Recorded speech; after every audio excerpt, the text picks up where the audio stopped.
Envision this. You stand solitary at the precipice of a cliff. The raw wind shrieks, tearing at your garments. Beneath you, a chasm plunges into infinite darkness.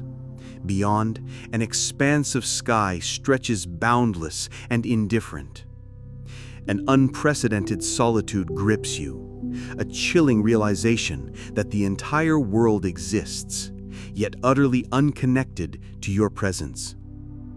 This profound isolation breeds fear, helplessness, and an icy despair.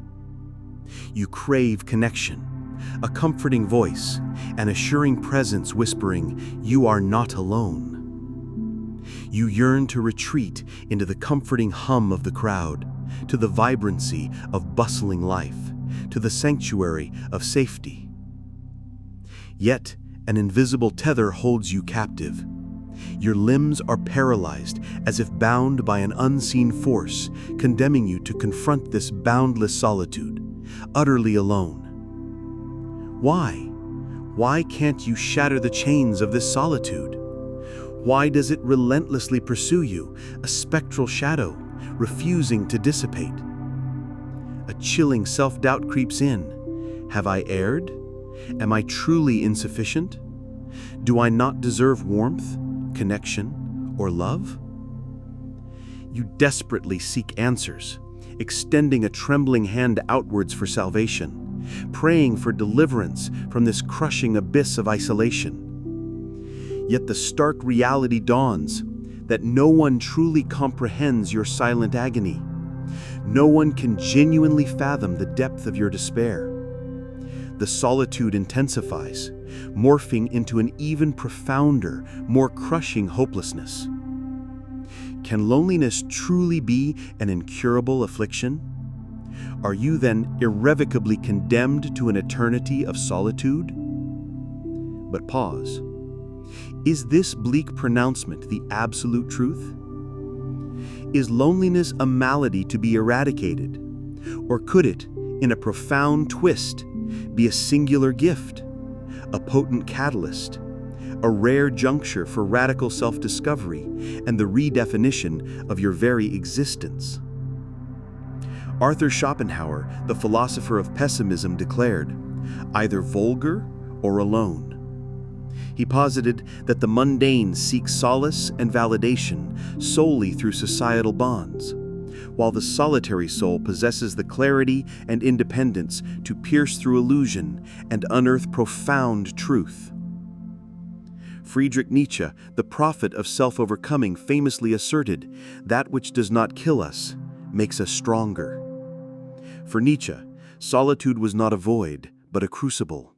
A formidable challenge, a rigorous test that forges us into beings of unparalleled resilience and profound maturity. Carl Jung, the architect of analytical psychology, understood solitude as the quintessential journey towards individuation. He contended that only by confronting the deepest shadows of our psyche, utterly alone, can we unearth our authentic self and truly actualize our innate potential. Across these towering intellects, a startling consensus emerges. Loneliness is far from futile. While it may initially manifest as a piercing ache, it is simultaneously a profound treasury, an inviolable pathway to the pinnacle of self-realization.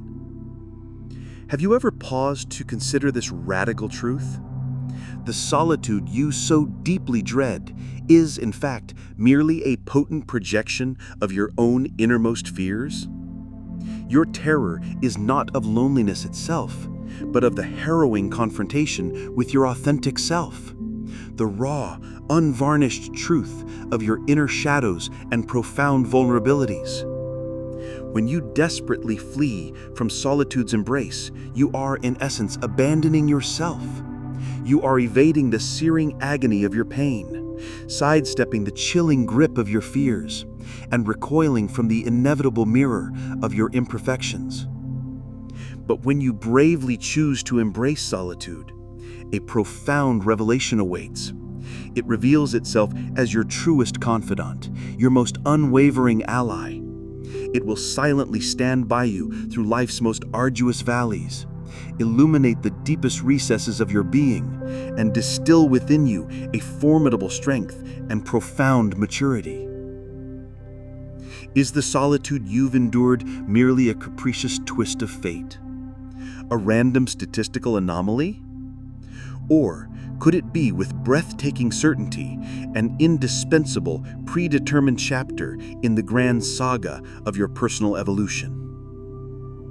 Now, let us dissect this phenomenon through the revealing lens of cognitive biases. Foremost, consider the insidious grip of social comparison bias. We are instinctively wired to measure our lives against others, and upon perceiving their ostensibly greater happiness, success, or popularity, a gnawing anxiety and unease take root. This relentless external calibration tragically magnifies our perceived flaws and inadequacies, thereby relentlessly deepening the abyss of our solitude. Next, acknowledge the subtle yet pervasive influence of the availability heuristic. Our minds are predisposed to favor information that is readily recalled. Thus, when touched by solitude, our memory reflexively summons a cascade of past lonely experiences, inadvertently cementing and amplifying the very sensation we wish to escape. And finally, confront the distorting lens of attribution bias. We are prone to crown our successes with internal laurels, our innate abilities, our Herculean efforts. Yet our failures are conveniently laid at the feet of external forces, malicious luck, and unkind environment. This profound asymmetry fuels a corrosive self-blame and deep-seated guilt, inexorably tightening the suffocating grip of loneliness. Beyond these ingrained cognitive distortions, the pervasive currents of cultural indoctrination wield an equally profound and often insidious influence on our perception of solitude. In the sprawling tapestry of modern society, we are relentlessly bombarded with mandates: chase success, seize happiness, forge myriad connections. The narrative dictates that solitude is an aberration, a pathology to be meticulously avoided. This pervasive cultural conditioning inoculates us with a visceral aversion to loneliness, transforming it into a dreaded state, fiercely to be repelled. Have you ever observed the cruel paradox? The more feverishly we chase social validation, the deeper the chasm of loneliness seems to yawn. This is because we often merely skim the surface of fleeting popularities, tragically overlooking the profound whispers of our authentic inner needs. In our frantic scramble to appease others, we stifle our deepest emotions, ultimately forfeiting the very essence of who we are. Such phantom social masquerades only serve to amplify our inner void, leaving us feeling profoundly hollow and utterly disempowered. They are incapable of truly filling the cavernous emptiness within. Rather, they ignite an even more ferocious, desperate yearning for authentic, soul-deep connection. To shatter the shackles of this pervasive predicament, your path lies not in the relentless pursuit of counterfeit sociality. Instead, you must bravely undertake a radical reevaluation of your core values and courageously redefine the very essence of your happiness. Perhaps true felicity does not spring from external validation or the fleeting applause of others. Rather, it blossoms from a profound inner tranquility and an unqualified contentment with self. It is not measured by the multitude of ephemeral connections, but by the genesis of an unshakable, profound bond with your own soul. Those who truly embody a life of profound fulfillment invariably possess the sacred wisdom of self-communion. They harbor no fear of solitude. Instead, they wield its moments as potent instruments for deep introspection, relentless learning, and boundless creation. They transmute the seemingly cold embrace of loneliness into an indomitable force, an unyielding impetus propelling them ceaselessly forward. Consider, for instance, the monumental intellect of Albert Einstein. He habitually retreated into profound solitude, recognizing it as the indispensable crucible for truly creative thought. It was within these hallowed precincts of isolation that he meticulously forged the theory of relativity, a singular stroke of genius that irrevocably reshaped humanity's understanding of the cosmos. Or ponder the tragic brilliance of Vincent van Gogh. Though plagued by a lifetime of agonizing solitude, he transmuted his isolation into the very wellspring of his artistic genesis. With each fervent stroke of his brush, he poured forth his raw, profound observations on the human condition, etching them onto canvas, and in so doing, stirring the souls of innumerable generations. These titans of history, through the very fabric of their lives, unequivocally demonstrated one profound truth. Solitude, far from being a blight, can metamorphose into an immense and transformative power. Therefore, cast aside the chains of fear that bind you to solitude. Instead, embrace its austere presence, unequivocally accept its raw potential, and strategically harness its profound energy. Let it become the searing crucible of your evolution, forging you into a being of unparalleled strength, profound wisdom, and unyielding maturity. Now, prepare for a shattering revelation, a truth designed to dismantle every preconceived notion you hold. Solitude is not a malady requiring frantic eradication. Instead, I declare it to be the radical genesis of all profound healing, the ultimate balm for every wound. Why? Because solitude, in its stark, unyielding embrace, compels an inescapable confrontation with yourself. It ruthlessly forces an excavation into the profound meaning of your very existence, and relentlessly propels you towards the audacious discovery of your authentic self. When you bravely stand naked before the gaping chasm of your inner emptiness and crushing sorrow, a profound odyssey of introspection begins.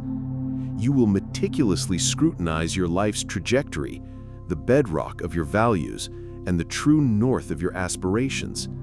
You will boldly dismantle the unquestioned assumptions that have long dictated your reality. And in that sacred space, you will fearlessly embark upon the arduous quest for the destiny that is uniquely, unequivocally yours.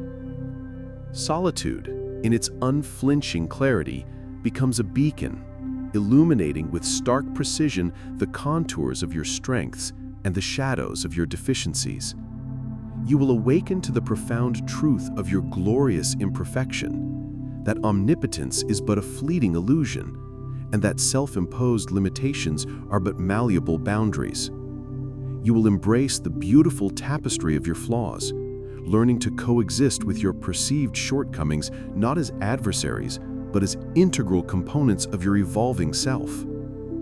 Through the alembic of solitude, your heart will expand, learning to fiercely treasure those authentic souls who truly champion your being. You will recognize that the silent pillars of support, the unwavering companions who stood by you in your deepest crucible of need, are the most invaluable, irreplaceable jewels of your existence. You will cultivate a profound sense of gratitude, learn the sublime art of selfless contribution, and master the sacred practice of cherishing every genuine connection. Most potently, solitude will awaken within you the profound, unconditional wellspring of self-love. You will internalize the revolutionary truth that your inherent worth requires no external validation, no fleeting nod of approval from another. You simply are an irreplaceable, sovereign individual, a magnificent, singular entity intrinsically worthy of boundless love and exquisite reverence. When this authentic self-love truly ignites within you, you will emanate a singular, incandescent radiance, a magnetic force that effortlessly draws kindred spirits, those who have similarly discovered the sanctuary of self-acceptance. You will forge bonds built on profound mutual comprehension, unwavering support, and unwavering encouragement. you will co-create a connection of such depth, a sublime friendship, that effortlessly transcends the very notion of loneliness. Therefore, cease the futile flight from solitude. Instead, fiercely embrace it, strategically harness its dormant power, and allow it to transmute into the most formidable, life-altering force within your existence. And now, I stand poised to unveil the most profoundly paradigm-shifting ultimate insight. Solitude is not a mere condition dictated by circumstance. No, it is with electrifying certainty a choice. You possess the agency to flee from its embrace, to drown yourself in the shallow currents of superficial sociality, to anesthetize your spirit with countless distractions. Yet equally, you command the sacred choice to embrace solitude, to wield its temporal expanse as a fertile ground for exponential growth, and to unearth, within its hallowed depths, the undeniable core of your true self. The sovereign prerogative of choice perpetually resides within your grasp. Should you succumb to the siren call of escape from solitude, you condemn yourself to an eternity steeped in the gnawing grip of anxiety and disquiet. You will be tossed and turned by the cacophony of external voices, utterly subsumed by the relentless currents of collective consensus, forever estranged from the very wellspring of genuine felicity. But should you choose the audacious path of embracing solitude, you shall inherit the boundless expanse of authentic freedom. You will command the liberty to choreograph your life according to your purest desires, to relentlessly pursue the boldest constellations of your dreams, to meticulously sculpt the very essence of the person you are destined to become. You will be unburdened by the crushing weight of appeasement, unbound by the futile striving to please. Your sole imperative will be the incandescent truth of simply being yourself. This freedom, my friend, is an inestimable, transcendent treasure. Therefore, in this very moment, draw a profound breath, close your eyes, and allow the nascent presence of your inner solitude to permeate your being. Do not recoil in fear. Do not vehemently repel its silent wisdom. Instead, with every fiber of your courage, embrace it. Resolutely welcome its profound essence. Let solitude be the relentless engine of your advancement, the alchemical catalyst of your metamorphosis, the ultimate unyielding power that courses through the very veins of your existence. For indeed, solitude is the radical genesis of all healing. When the searing truth of this sacred declaration fully resonates within your soul, a profound liberation will ensue. You will realize with crystalline clarity that the specter of solitude no longer holds sway over your spirit. You have courageously unearthed your authentic self. You have unequivocally discovered the sovereign realm of true felicity, and your human odyssey, forever transformed, will unfurl into a symphony of unparalleled grandeur and breathtaking significance. Remember this immutable truth: you are never truly alone, for within you resides an eternal, irrefutable companion, your indomitable self. Go forth then, embrace your magnificent solitude, and sculpt from its profound depths the undeniable edifice of your own brilliance.